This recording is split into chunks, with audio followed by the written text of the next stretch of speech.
When I began studying humpback whales almost 50 years ago, there was very little funding for such research. I'd like to thank the Pacific Life Foundation for their unparalleled generosity in supporting the conservation of humpback whales and other marine mammals. Enabling a better future is what Pacific Life does. And their support of a healthy ocean benefits all of us, whales as well as people.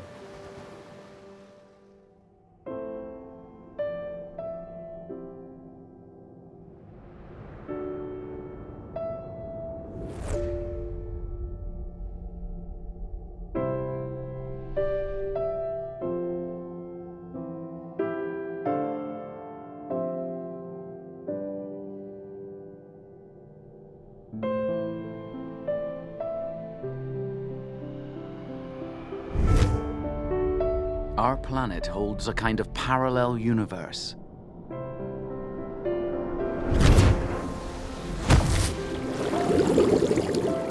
A place of wonder where giants roam free.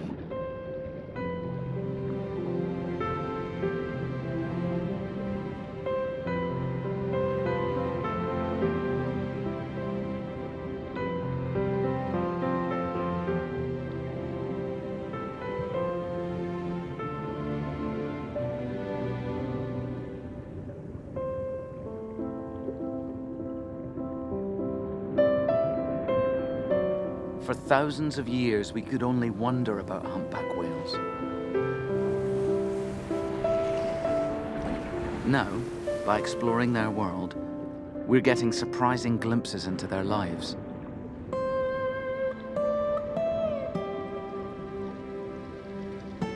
A 40-ton adult appears weightless in its ocean home.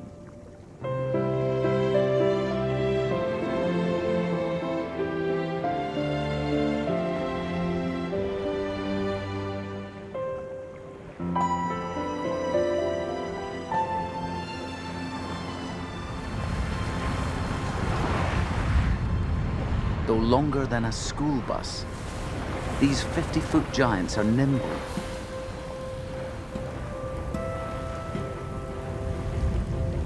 With a wingspan greater than most Learjets, humpbacks are magnificent acrobats.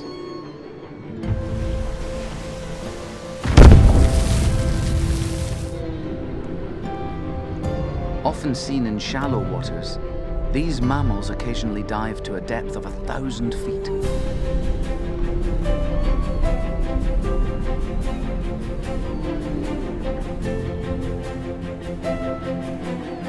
Each bump on their heads contains a single stiff hair, which may help them sense their environment.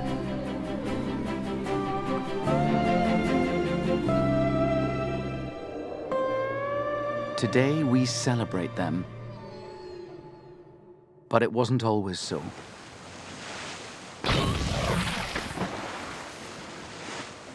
Whales were hunted for hundreds of years and rendered into oil to light our cities. When whalers developed exploding harpoons, these giants had no chance.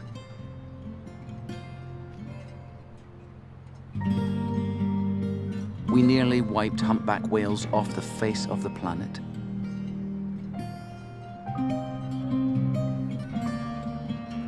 Then, during the Cold War, a US Navy observer recording the hum of Soviet submarines heard something mysterious.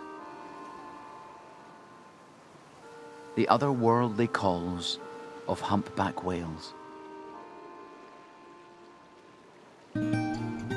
Humpbacks string their songs together in a continuous river of sound, the music of the deep.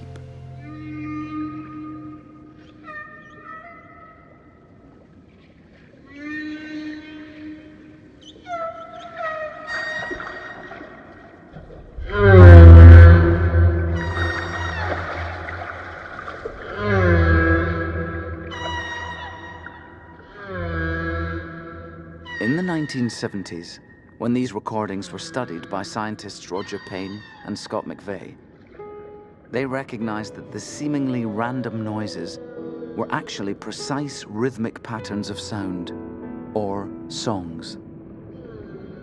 When record albums were released, the humpback songs changed millions of hearts. People from many nations joined together to support a ban on killing whales.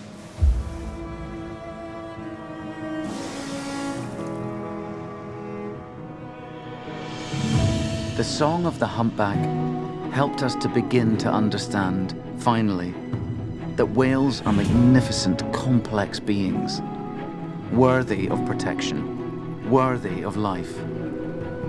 This was our turning point.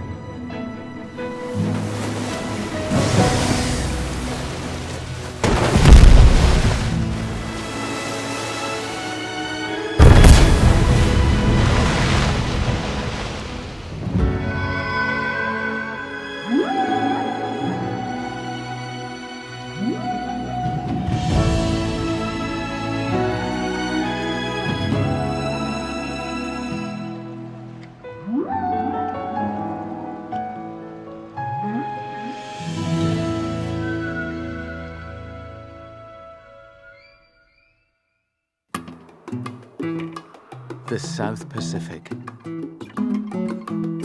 The humpback population here was hard hit by whaling.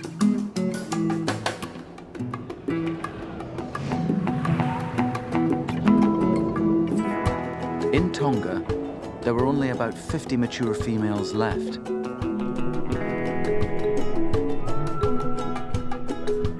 In 1978, when the King of Tonga banned the killing of whales, the humpbacks here slowly began to recover, one calf at a time. Today in Tonga, there are about 2,000 humpbacks, a fraction of what once was, but it's a start.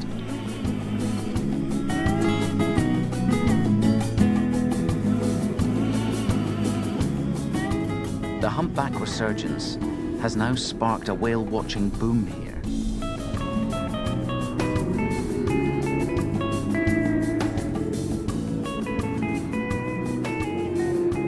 The increased tourism has raised the standard of living for the local people, like Ali Takao.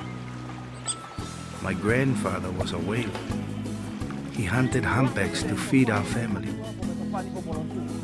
Instead of killing humpbacks, Ali works hard to save them. The future of our humpbacks depends on these children. I tell the kids about the whaling days, so we never have that kind of killing again. My job was taking tourists and scientists out to see the humpbacks.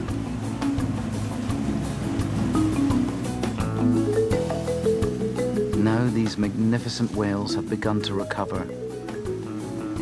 Each calf is critical to Tonga's fragile resurgence.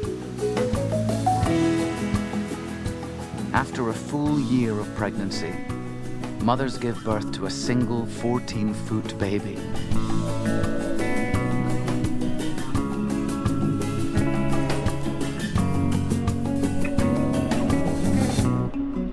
What's it like to be a newborn humpback, floating in a vast blue world, where your only landmark is a mountain of mother?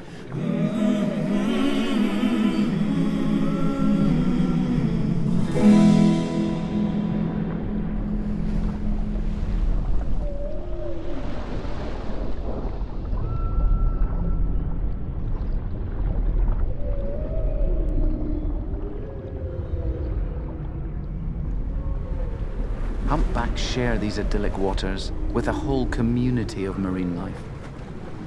The remora fish come along for the ride.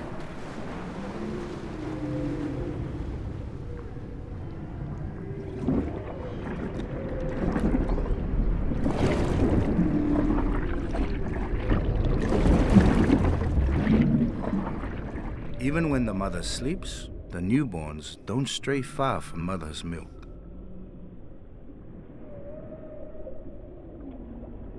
But after a few weeks, the calves get bolder and they take off on their own. They're so curious and they've got so much energy.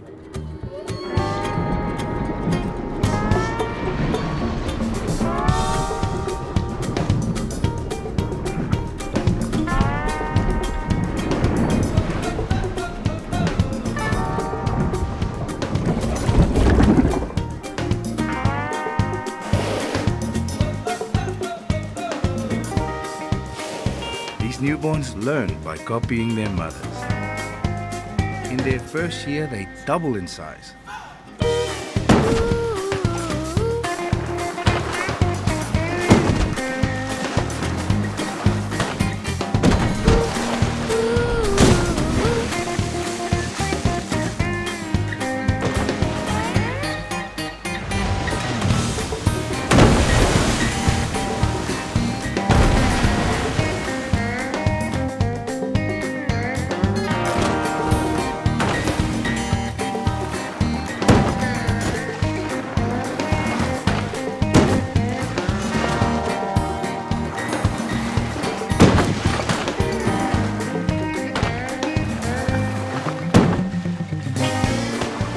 Once they get the hang of it, there's no stopping them.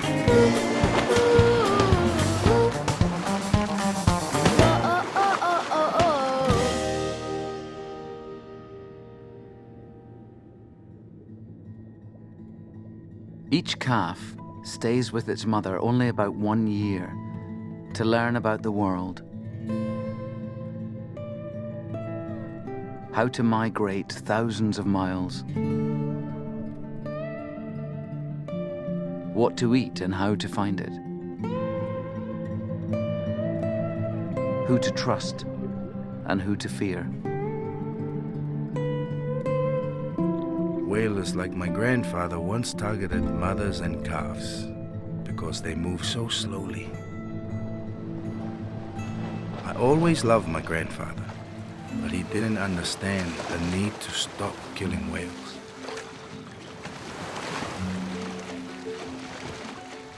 The killing stopped here in Tonga, but not everywhere.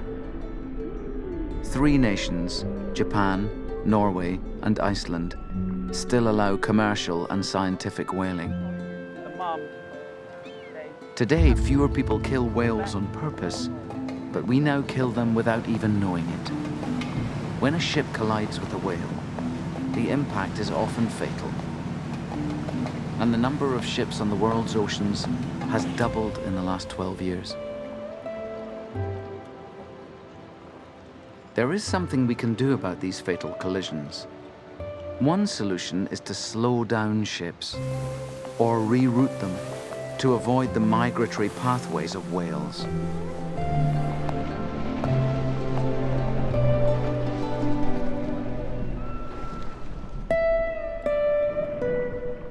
Here in Tonga, mothers go for months with almost nothing to eat. To find food, the humpback whales in Tonga head south to the frigid, bountiful waters of Antarctica. Many humpbacks in the North Pacific Ocean migrate to Alaska.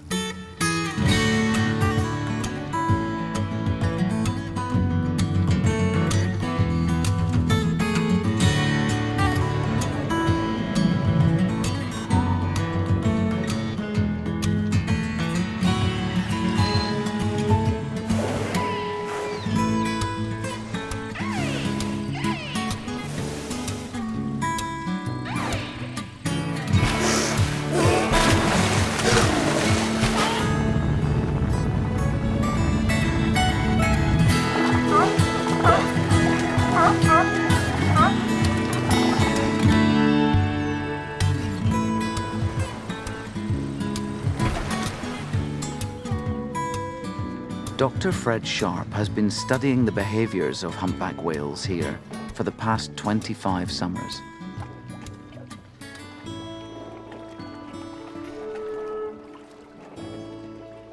Most of the time, humpback whales in Alaska feed on krill.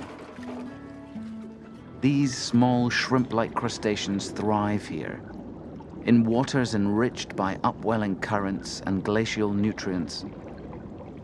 The tiny krill might be harder to catch if humpback whales had teeth, but they don't. Instead of teeth, humpback whales have baleen. It's a kind of strainer that hangs from the roof of their mouth. It lets the water through, but allows them to trap these tasty morsels like the fish and the krill.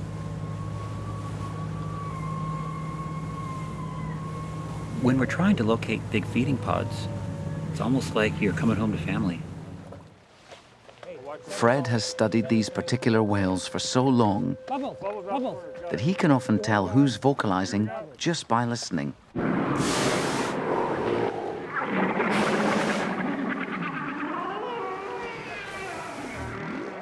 We know who is who because each of these whales has a really distinctive tail fluke, kind of like a fingerprint. No two are exactly alike. So I run the prints.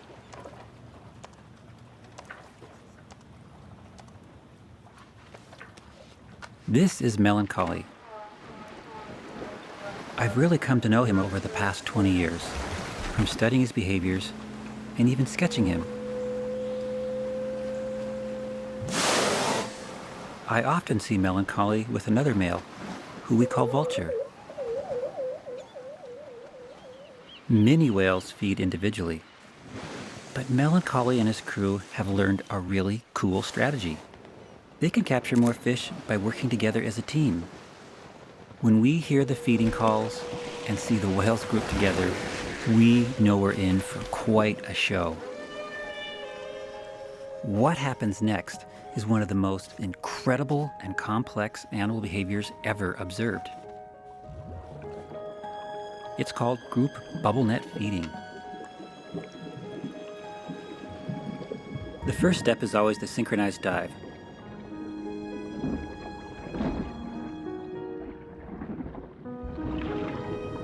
Some of the whales dive deep, underneath the school of herring, to drive them up towards the surface. With their long pectoral flippers, they can outmaneuver fast-moving prey.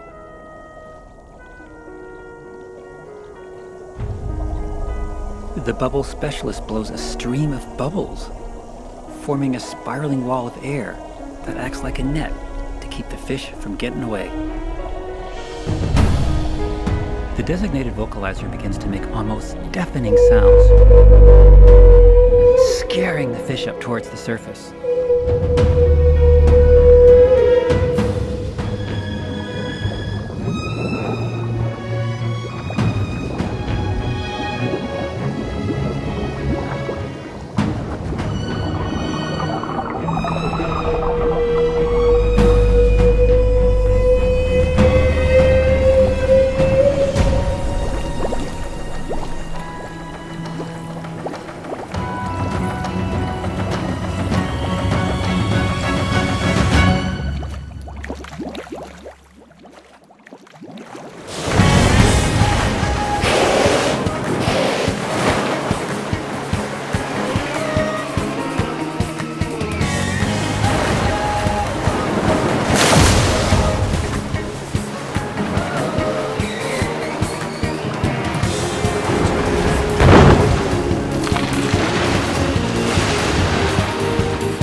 Mouths expand so wide, they could swallow a small car.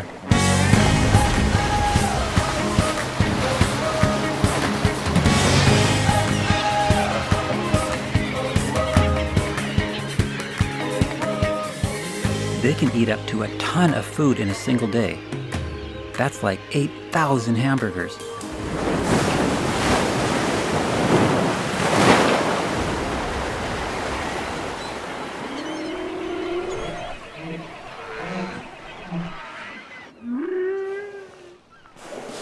Well, as it starts to get cold up here in the fall, Melancholy, Vulture, and all the other whales begin to leave. They'll travel thousands of miles down to their warm water breeding areas, like Costa Rica, Mexico, and Hawaii.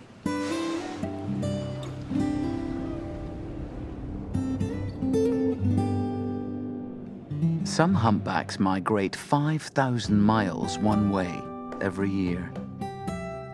One of the longest known migrations of any mammal.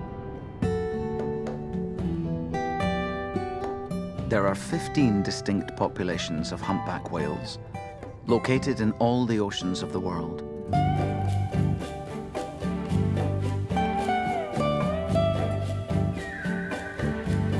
They feed in polar and subpolar regions and breed and give birth in the tropics.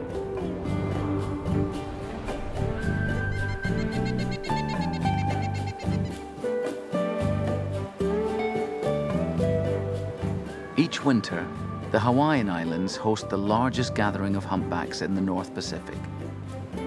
Thousands of whales.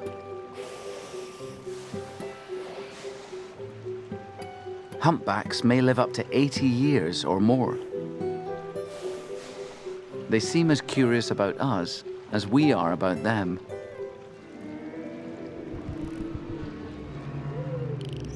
Other whales and dolphins vocalize, but humpbacks make a greater variety of sounds than any other whale, including grunts, groans, thwops, snorts, and barks.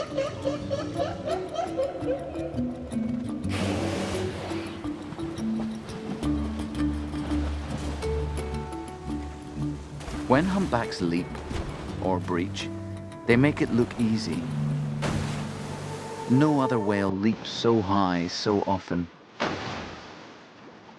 We're not exactly sure why they do it, but we're glad they do.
On a quiet morning in Hawaii, you can hear hundreds of humpbacks in their hidden world below, all singing at once. A reminder of how their songs began changing our hearts so many years ago.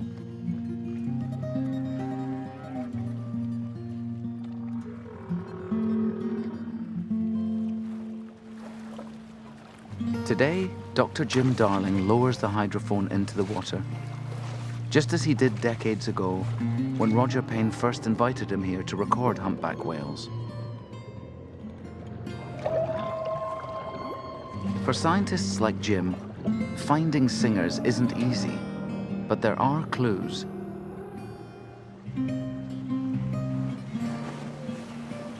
When whales dive, they leave a slick spot on the surface, what researchers call a footprint. Sometimes when Jim looks down through the footprint, he spots a singer.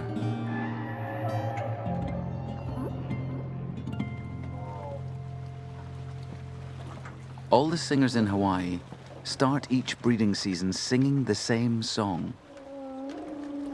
Incredibly, when one singer changes his song, they all adopt those same changes. By comparing the latest song against previous versions, Jim can pinpoint exactly what has changed. Jim's colleague, Dr. Megan Jones, helps him search for those changes in the song. 2 years ago, Jim recorded a song with a really distinctive phrase. That's really different. We started calling it chuckles because it made us laugh. These are the same, basically. It's just this part, the chuckles. But this year, the chuckles are starting to disappear.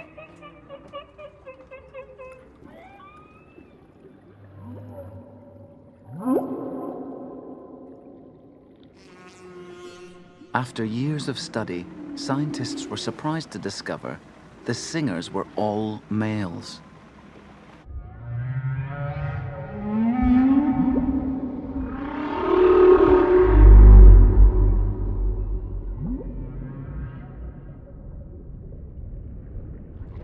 While the males are busy singing, what are the females up to? Dr. Megan Jones studies the behavior of female humpbacks. It's not easy because they spend 90% of their time underwater, out of sight. So she catches only glimpses.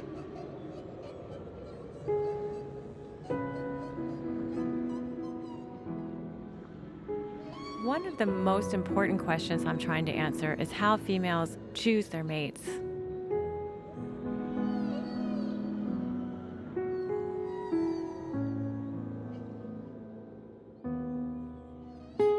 No one has ever observed mating between humpbacks, but we often see a male and female pair resting together just before and just after. We see males fighting over the females. The battle-scarred male escort is actually on guard, watching and listening for his rivals. When intruders show up, he tries to fight them off.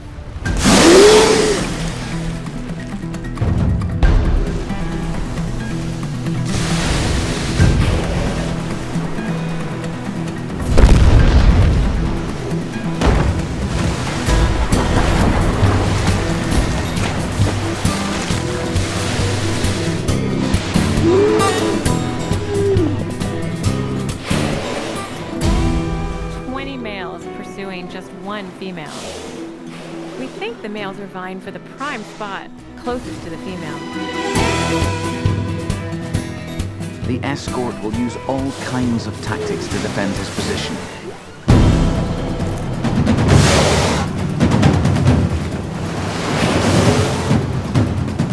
He streams bubbles. He lunges, charges, and even collides with other males.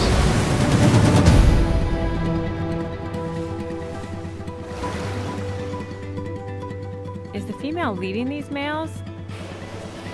Or is she being chased? We're not sure, but we think she wants to mate as soon as possible so she can return to Alaska and resume eating. For whales, bigger mothers often make better mothers. She needs to be in the best physical condition when she gives birth the following year.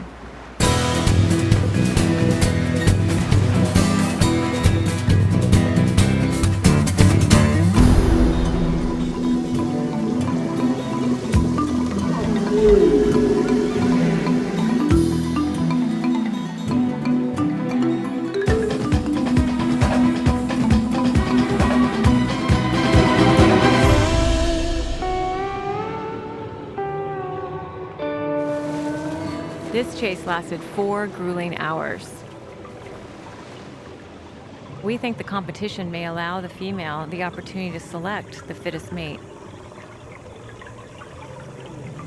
One day, just as the other male rivals swam away, the male and female pair stayed around and circled our boat for well over an hour.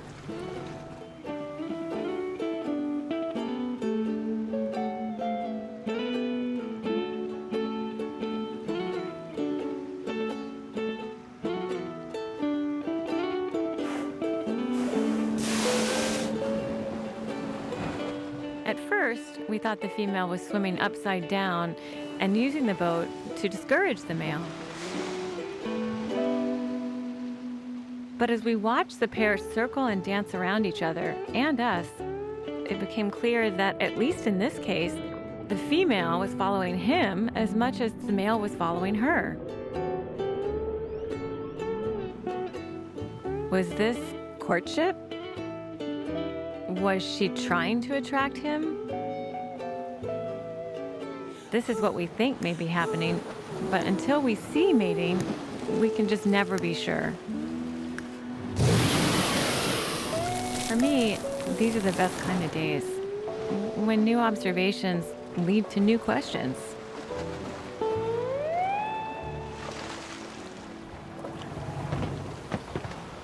When Megan is out studying whales, she sometimes runs into the real dangers they face, like loose floating debris.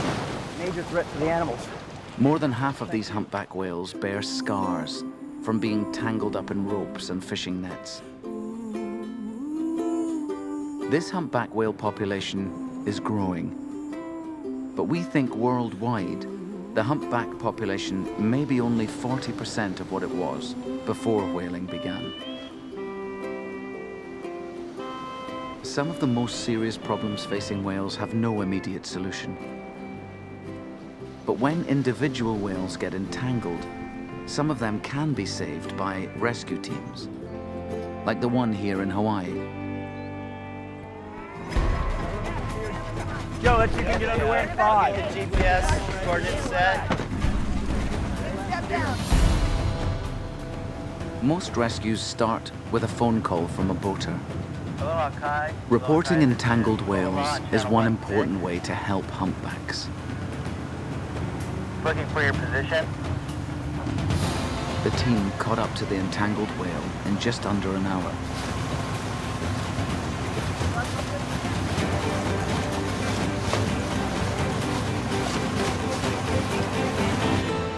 This young, energetic humpback whale was trailing more than 200 feet of line and buoys behind it. Each entanglement is different, so team leader Ed Lyman has to keep adjusting his strategy. Gotcha, Lee. Keep an eye on it. We don't want to lose it. If this young whale is not set free by Ed's team, he could die from infection, starvation, or even drowning.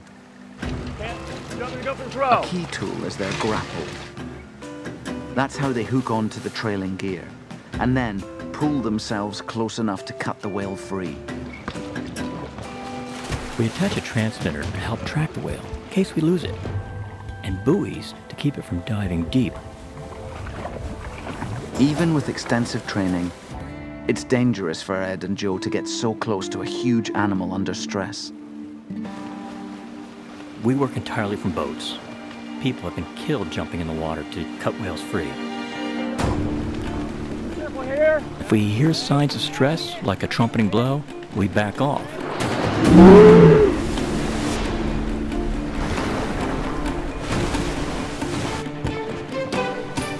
Our pole cam gives us an underwater view. It helps us see what's going on. We need to get this gear off. These wounds are bad. These young ones, they're unpredictable.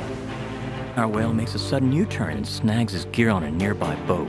So we race back to cut the boat free. You got it? Okay, good. Make the cut. As soon as we cut that line, he takes right off. Even dragging all those buoys, the whale is just pulling us too fast. We actually got what the old-time whalers call a Nantucket sleigh ride. Let me help you. Okay, we're clear out. Still running hard.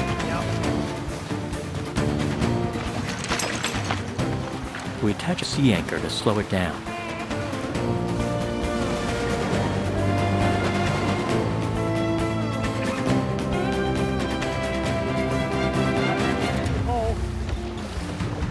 Okay, knife is out.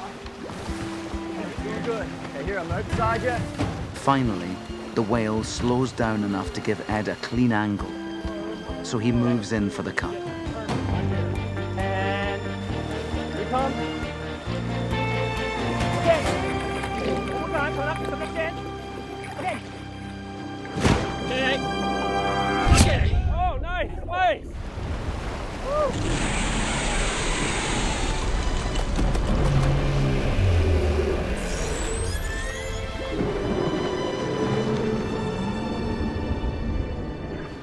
It all went their way today, but it doesn't always work out.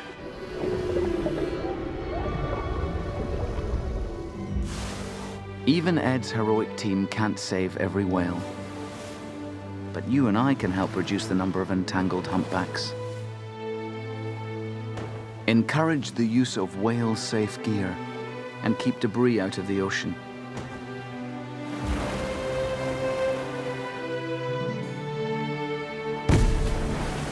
I'm in awe of humpback whales. For centuries, men in boats brought them pain and death. It brings us such joy to flip that around and bring them life instead.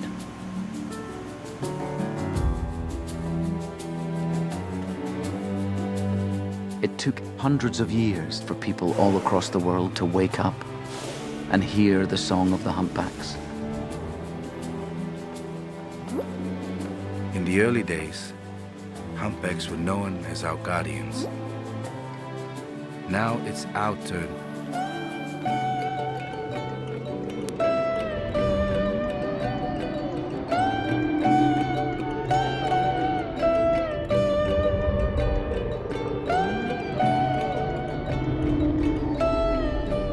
Future generations of scientists have their work cut out for them. Each new insight scientists gain into these remarkable whales helps us protect them against the growing threats they face.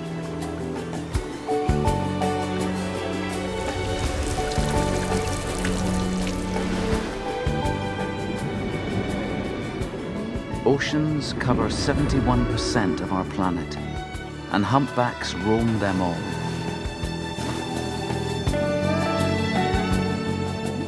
Just one look in their eye will tell you we have much more to learn about their world. And to think, we nearly missed that chance.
There's a place on our planet, ancient and primordial, hidden to most of the world.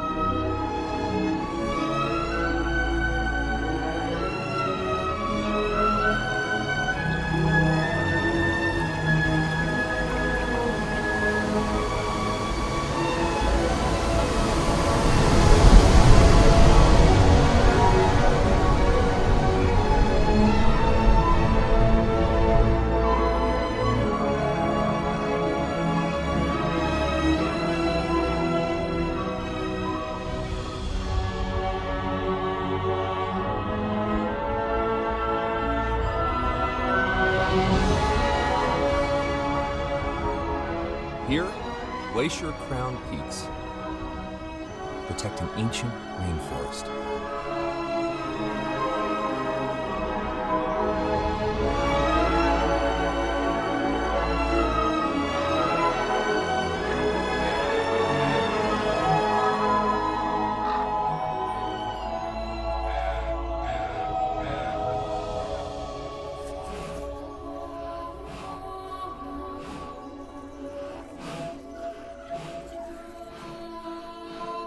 home to one of the rarest animals on Earth, the spirit bear.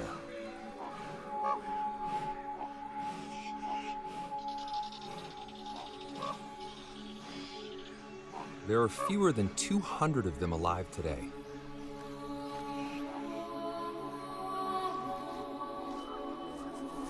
This is Mox. Now, you might think she's an albino or a polar bear, but she's a rare subspecies of the North American black bear.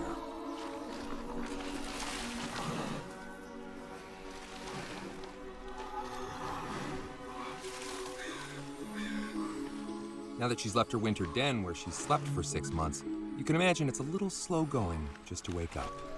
Not to mention the morning breath.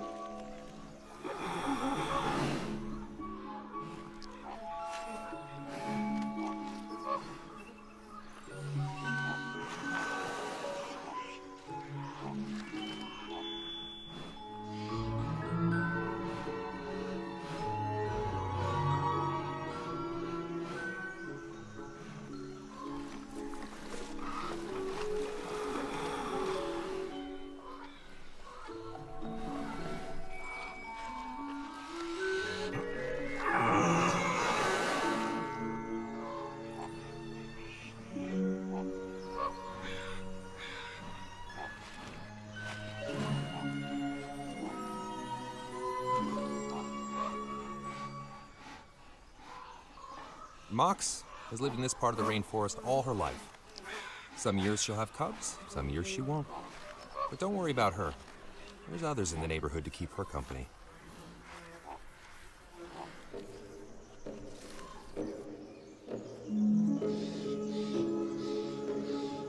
People have lived here since the Ice Age, and still do. Yeah, that was one of the places where she liked sleeping.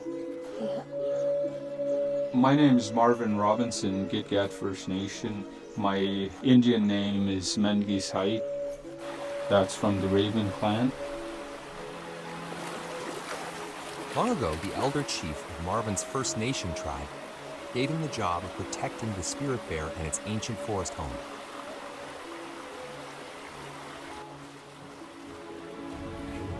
Okay, we're gonna set up in one of the best spots in the creek.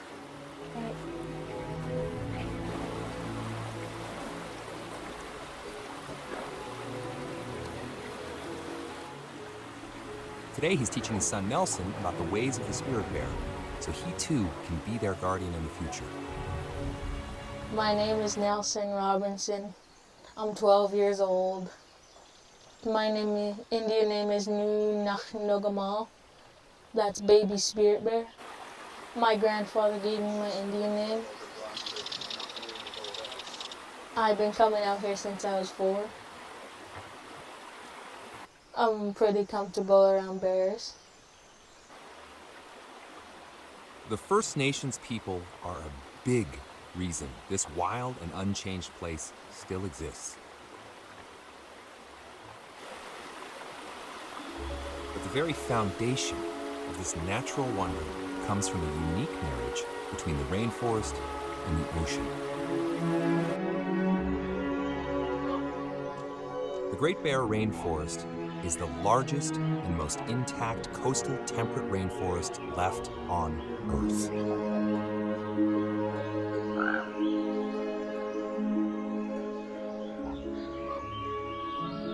This place contains more life by weight than a tropical rainforest like the Amazon. Some of the largest trees here are more than 1,000 years old.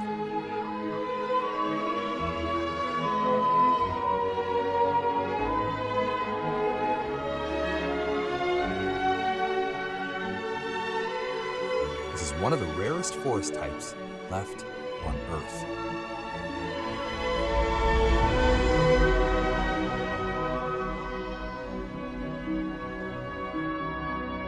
The unique conditions that make these forests possible can only be found in small, scattered pockets around the planet. Forests like this are so rare, they only ever covered 0.5% of the Earth's land surface. And today, almost all of it is gone.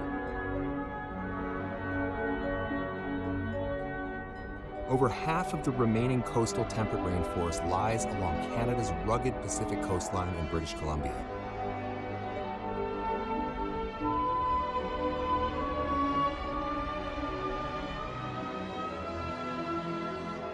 Here, there is more than 20,000 miles of coastline winding around a maze of islands, inlets, and fjords.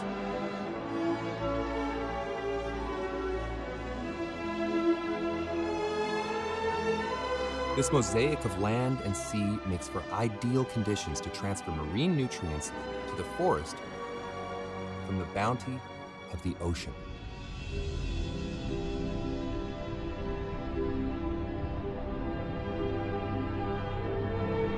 A cold water ocean supports more life than a warm one, making the North Pacific one of the richest oceans in the world.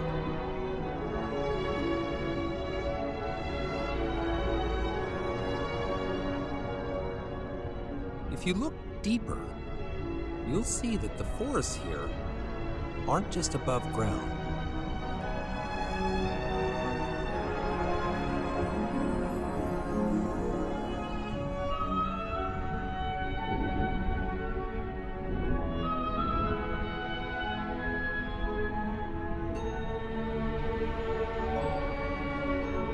Underwater kelp forests are one of the most productive ecosystems on the planet.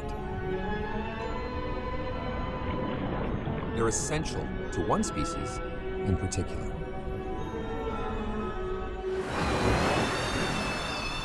Sea otters. Over 100 years ago, they were hunted to extinction here for their luxurious fur.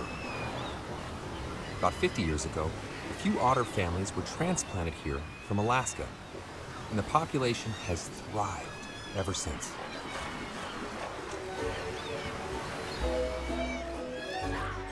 Otter moms raise their pups alone, and boy, are they a handful. Or in this case, a tummyful. You'd be hard-pressed to find a more dedicated parent.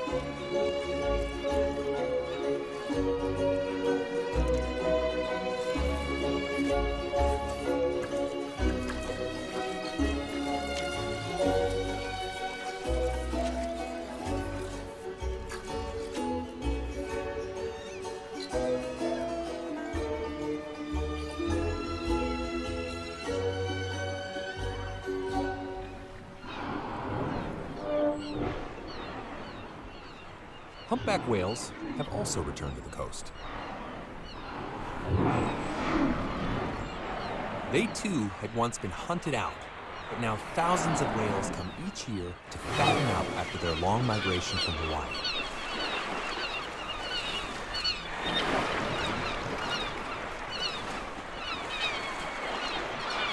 They time their arrival each spring to take advantage of one of the biggest buffets on the planet.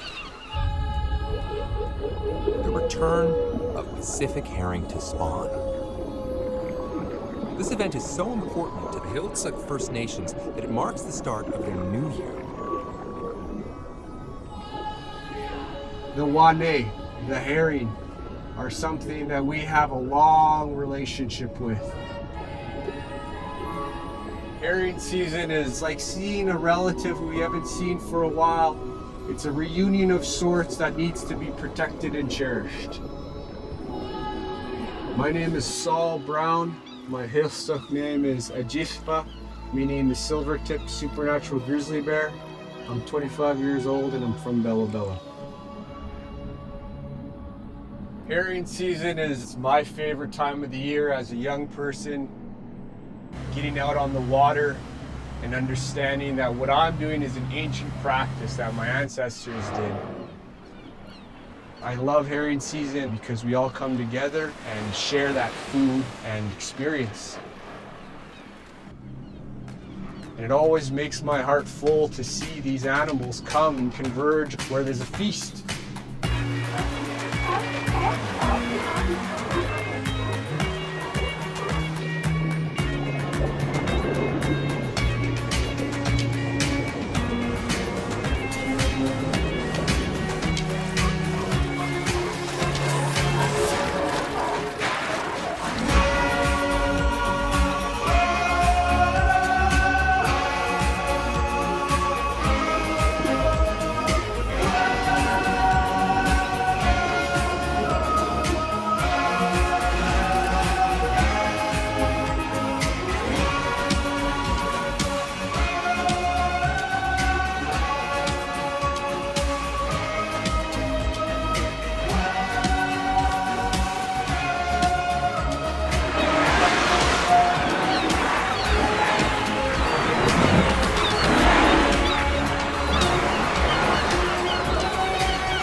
Heiltsuk people say that each spring, when the moon tips over, the herring move closer to shore under the forest to lay their eggs. The females converge, each one laying tens of thousands of eggs onto seaweed and rocks.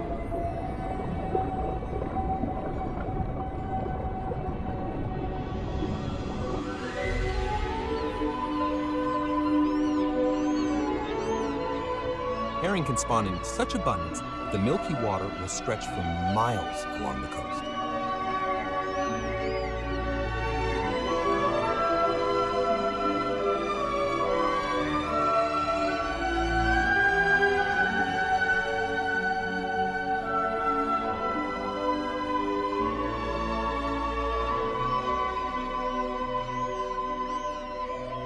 While the herring are a delicacy for some animals, others come to feed on their eggs.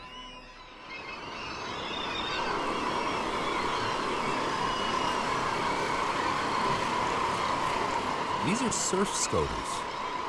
They time their northern migration each year to arrive just in time for the herring to lay their eggs.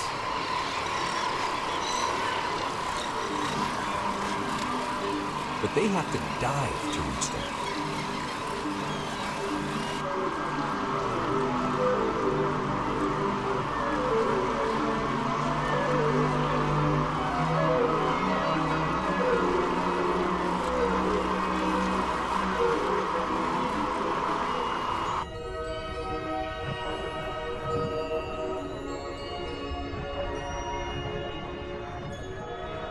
These eggs fuel their migration north to the scoter's nesting grounds.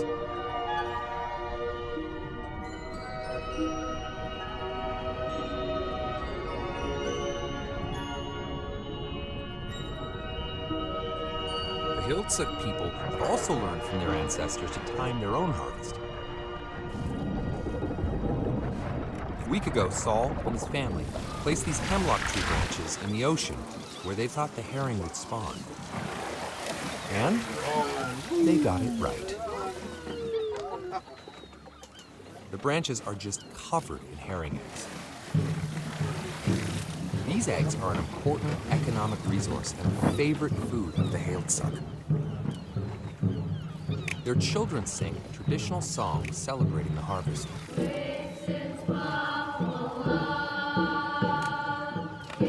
My people have been harvesting herring eggs 14,000 years. The sustainability of our fishery allows for herring to come and spawn up to 6 times in their lifetime, compared to a commercial fishery that, takes the eggs right out of the belly and that's it. So we take care of the herring, and the herring take care of us.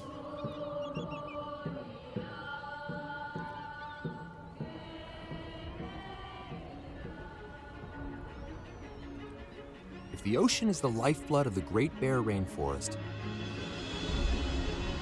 then the thousands of river estuaries where the fresh water meets the ocean are its beating heart.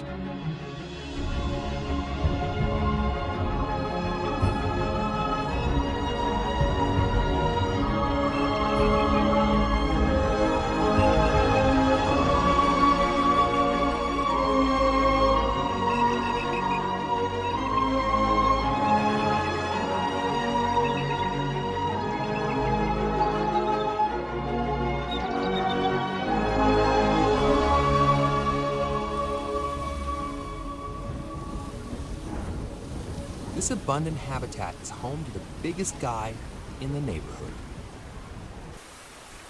Grizzlies. They converge each spring on these tidal meadows to feast on sedge, a grass-like plant rich in protein.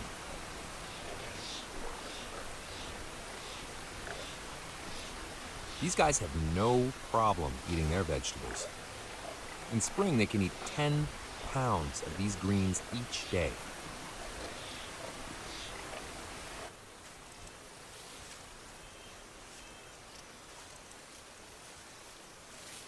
When they're done eating, grizzlies head for the trees for 2 reasons: to mark their territory and to get a really good back scratch.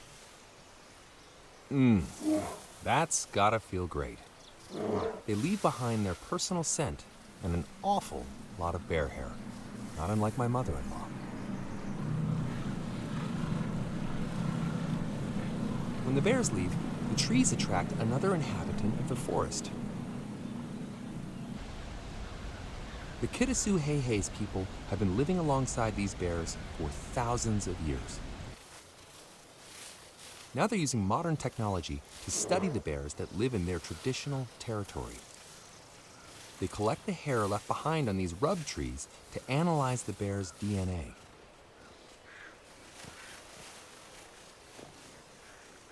A big part of the project is getting the younger generation involved. Just gonna check out this rub tree here, guys. My name's Mercedes. I am 15 years old, in grade 10. I have two traditional names, Halulu, which means butterfly, and Abuxklamayu, which is mother that keeps the family together. I'm the student field technician for the bear research team. I go out with the crew to these special bear sites around the territory and collect bear hairs. The bear's hair is basically like a fingerprint for bears. Using DNA from the hairs, we can discover lots of information about the bears. If they're male or female, how old they are, how much salmon they're eating, and how healthy they are. See the stomp trails, Mercedes? Oh, yeah.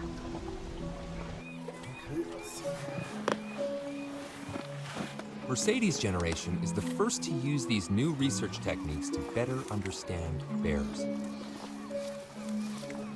I actually really like science and biology. Mom and two calves.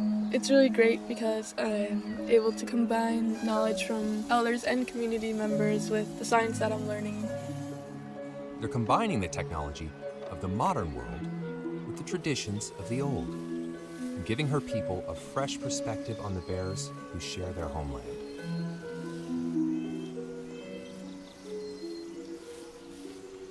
And it's not just grizzly bears. Black bears also live in these forests.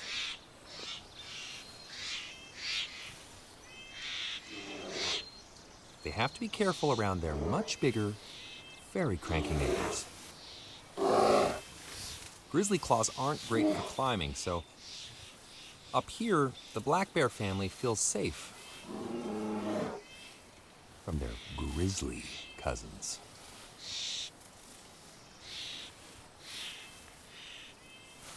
By climbing, they can also reach a black bear delicacy, the wild Pacific crabapple.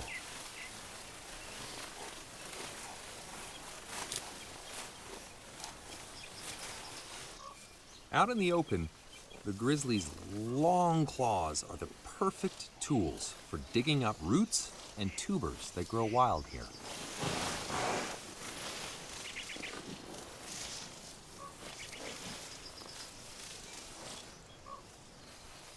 The best advice for the black bear cubs is to keep a low profile and stay up in trees.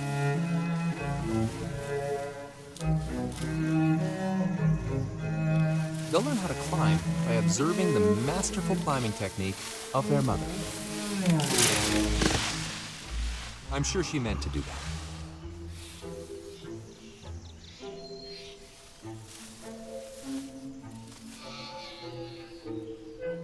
Yep, seeing your child up there hanging from a branch by their fingernails, that's not at all precarious.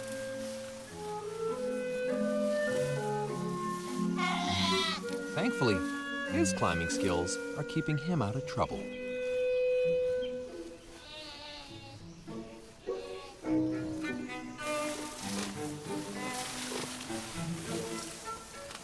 Getting enough to eat before winter is critical for all bears. As summer arrives, they're all about to get a big boost to their diet plans.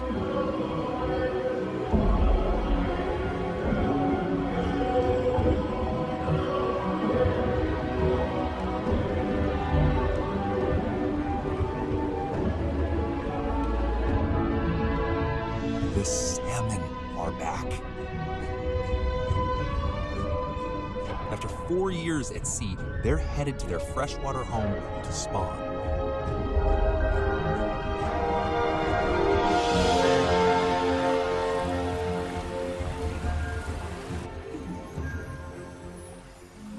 It's the beginning of the most important time of year for the spirit bear.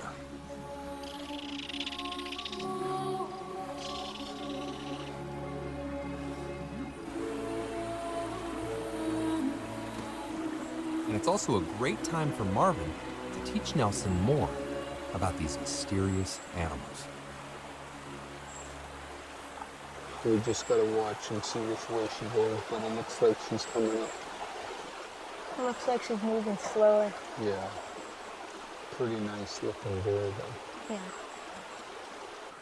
You could see fresh carcasses here. Yeah. So we'll just set up here for now. Nelson has been coming here with his dad for most of his life. At 12 years old, he already knows more about bears than most adults. I learned from my dad to understand bears and what they do. Watch his ears and his eyes. If he's smelling the air. Move around so the bear doesn't think you're another bear. And wear not black because it'll think you're a black bear. You see where the moss is clear? It should be all covered in moss. So when that moss gets moved by them walking, you know that a bear's been here. So when you're walking up a creek, you look for that on the logs and the river. Oh.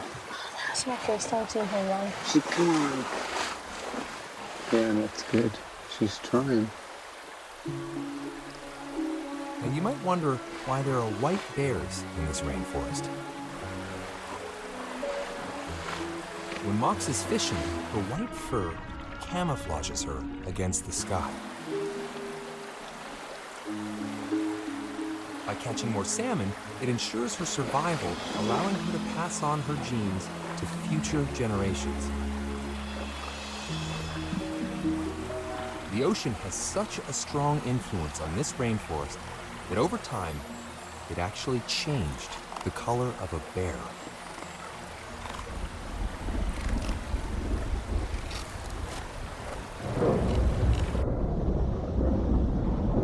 There's a reason this is called a rainforest. It gets 10 feet of rain a year.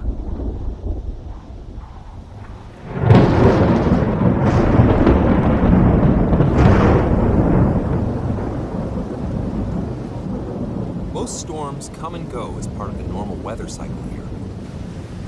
Today's storm dumped a full foot of rain, a tenth of the year's total in just one day.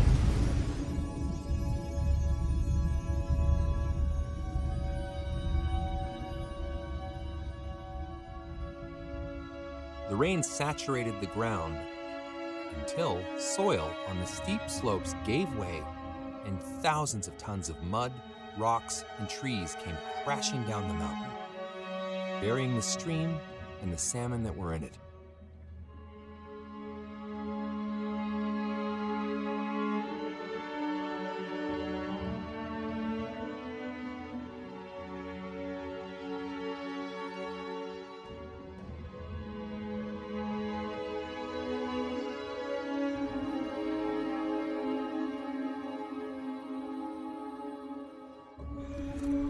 Mock's beautiful salmon stream is ruined, and the consequences are dire.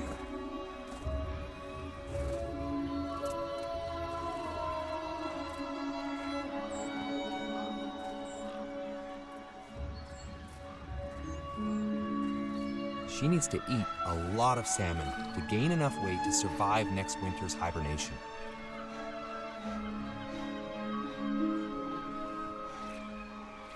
The storm has impacted everyone, even the wolves who share this valley.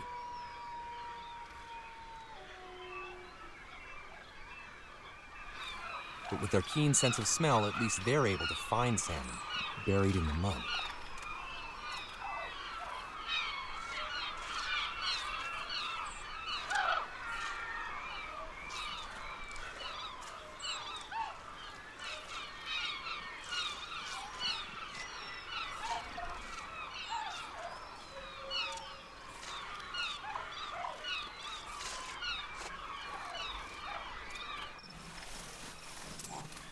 Mox is never gonna get enough to eat here. She'll have to move if she's gonna survive.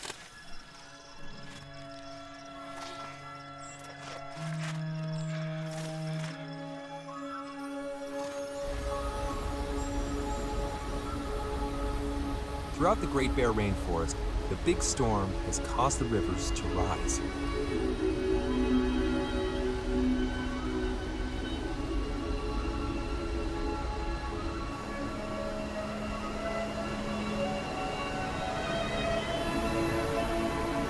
The high water is making the salmon's journey upstream more difficult.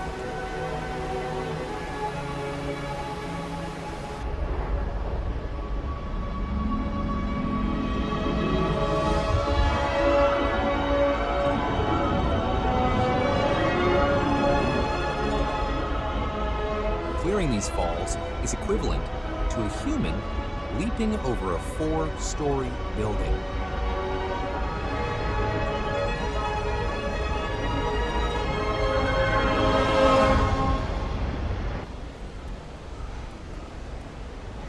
This high water is also giving the bears here a new fishing opportunity. But there's only one spot to stand on these falls to catch fish. So he has to wait for the fish to come to him. You might think that this is a bear's version of fast food, but it's not as easy as it looks.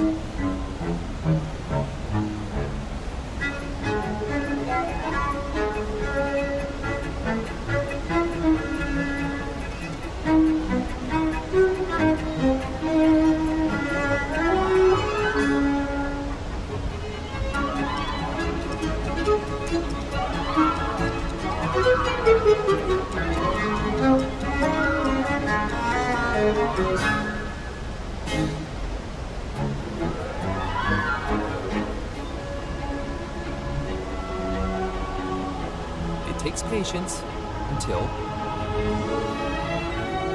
Wait for it. Wait for it.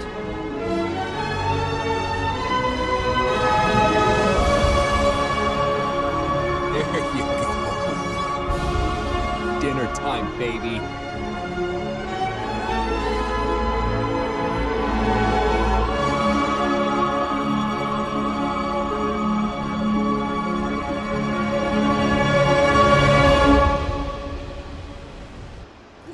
Mom and the cubs are switching from crab apples to salmon.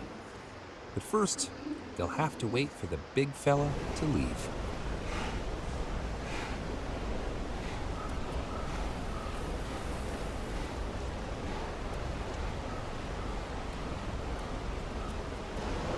The coast is clear, so Mom and her cubs can dive in.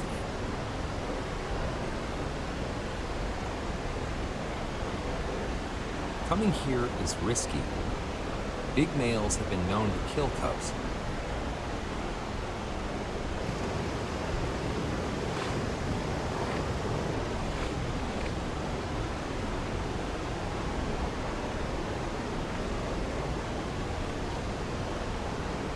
Before she can catch a fish,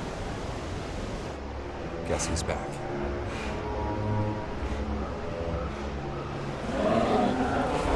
Mother bear tries to make a stand against him.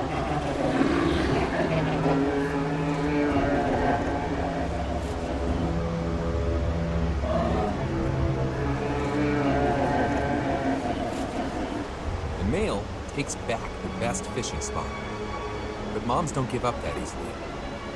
She stands her ground.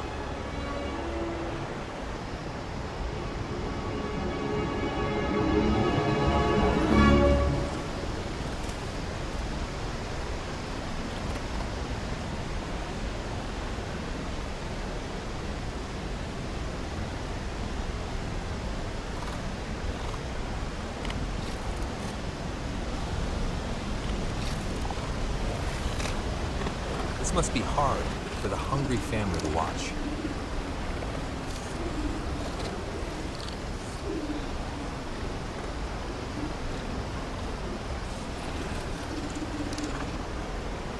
needs to find fish. So she makes the difficult decision to leave her cubs behind to try her luck upstream. But leaving cubs alone is risky. They're too young to know what's dangerous.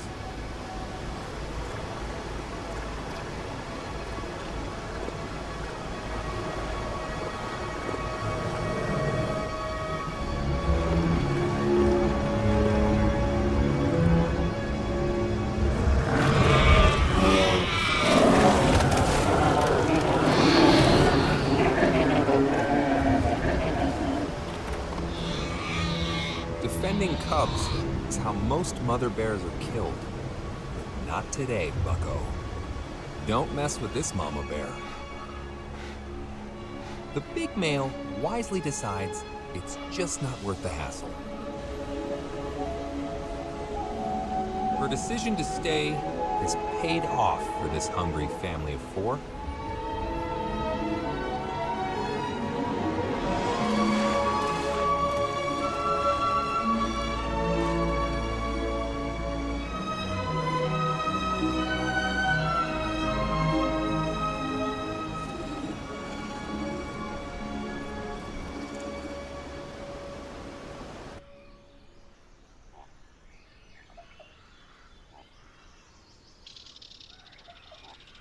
While other bears have been busy fattening up for winter, Mox has been searching for a new stream to call home.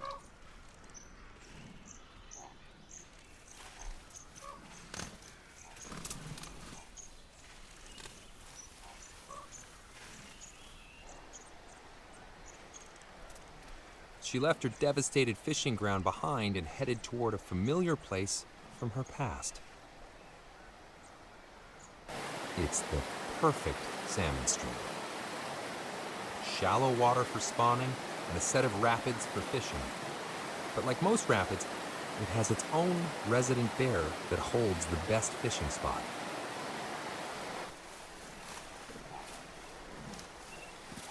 She's gonna have to learn to fit in around the bears on this new creek.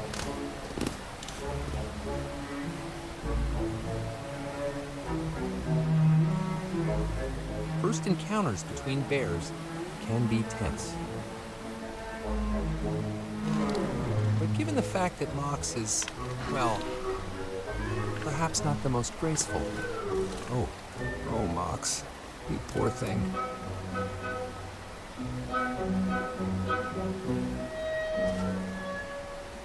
This bear feels he probably doesn't have too much to worry about.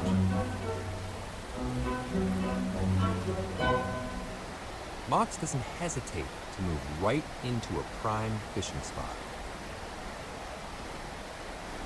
But it's not that simple.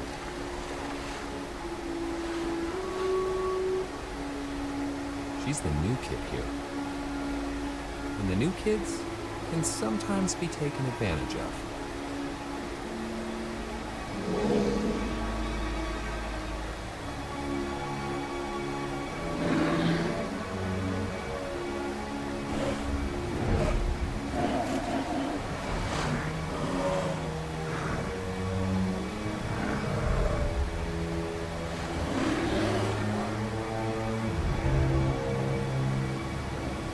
Mox came here for a reason. She's hungry, and there's plenty of salmon. She takes a stand in the stream, like she's remembering what to do.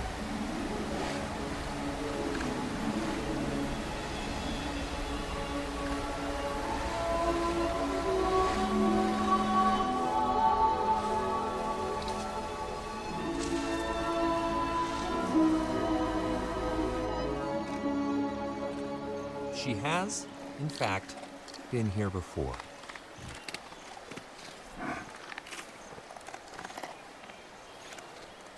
I was worried when the mudslide destroyed her old home, but I thought she might come back here. I'm relieved that she's okay. It's good to see her getting salmon she needs.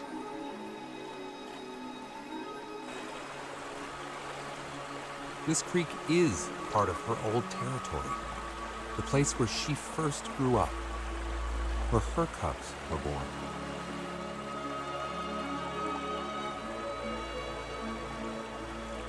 but she left it years ago because of one bear in particular.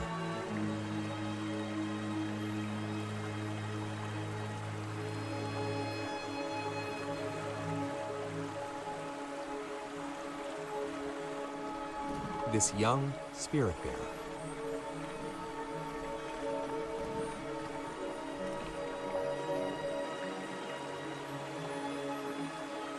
It's Mox's daughter. This could be the first time they've seen each other in 5 years. Mox moved from this perfect salmon creek to make room for her. It's the start of a new generation of spirit bears for Marvin and Nelson. I'm going to be able to grow up on this creek, watching this young bear become the new old bear of the forest. My home is special, and I want to make sure these bears are always going to be a part of it.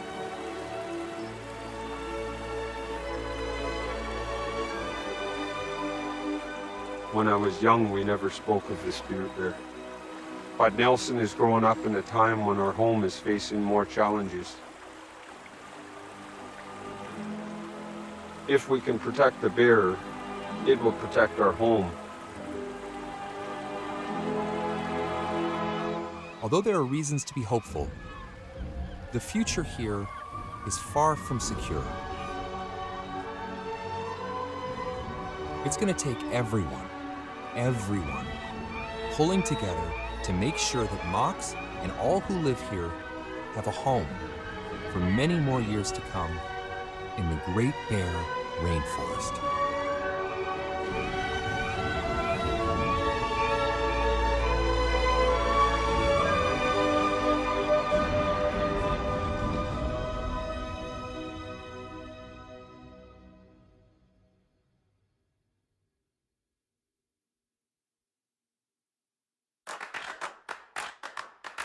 It's the Land of the Spirit Bear. Take 5.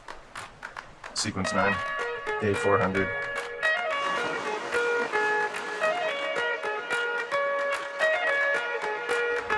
Action. No. Don't listen to him.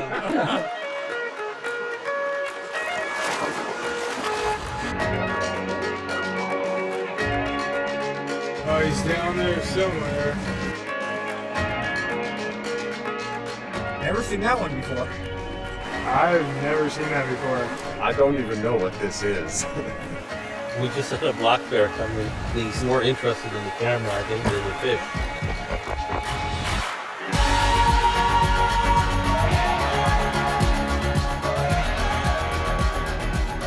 I just got into grade 12.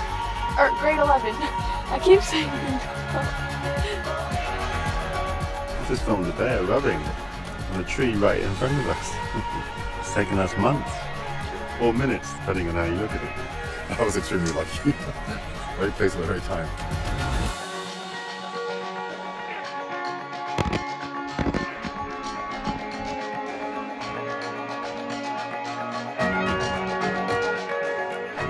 That's it. That's all you got.